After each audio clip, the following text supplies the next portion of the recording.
Hey guys, here we go. End of Reconstruction. Let's move on. So, we're coming off of Andrew Johnson, Ulysses S. Grant, these major Civil War huge names. Now we're moving on to the election of 1867 or 1876. So we have the Republican Rutherford B. Hayes versus Democrat Samuel Tilden. There, the two candidates. This is how it kind of worked out. Red is Hayes, blue is Tilden.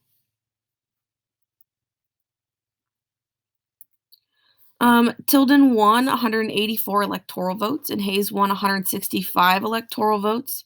So as you know, with the Electoral College, each state gets so many votes, and whichever way that state leans, that candidate gets all of those votes, and you have to have a certain number of votes to win.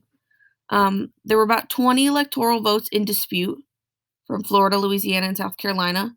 Those 20 can sway the election. Each party had reported that the candidate had won those states. So remember, at this time, they don't have TV, they don't have phones, they don't have, easy communication to go back and forth, who won, who didn't, that kind of stuff. So it makes it really hard. Since Reconstruction, Union troops occupied the South. They stayed there to try and help with the rebuilding and putting things back together. They also controlled the election boards. The election was fixed, so Hayes would win. Yeah. The Compromise of 1877. The Democrats agree not to dispute the results. All troops are pulled out of the South. Reconstruction is over. So, let's just go back a little bit. So, Tilden won more.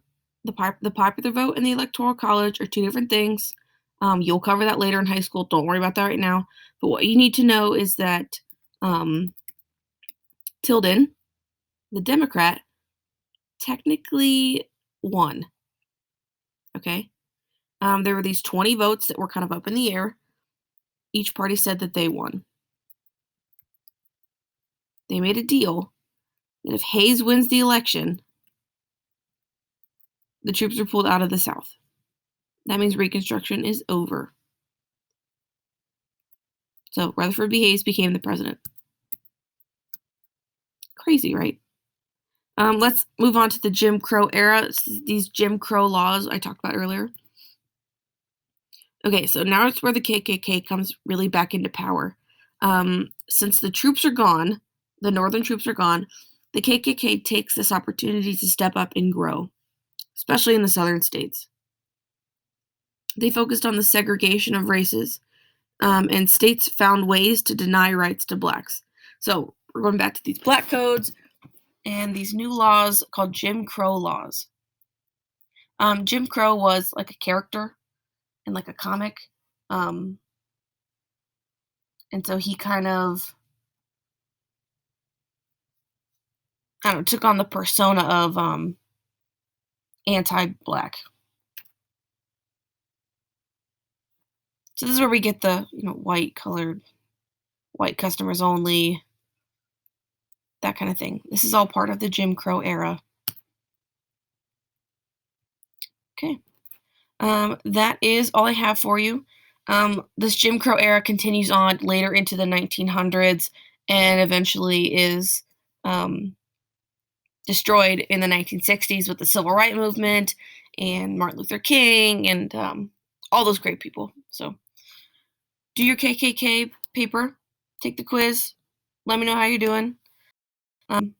This is your last week of me sending you stuff. So make sure you get me your missing assignments. We only have a couple weeks left of school. Have a great week.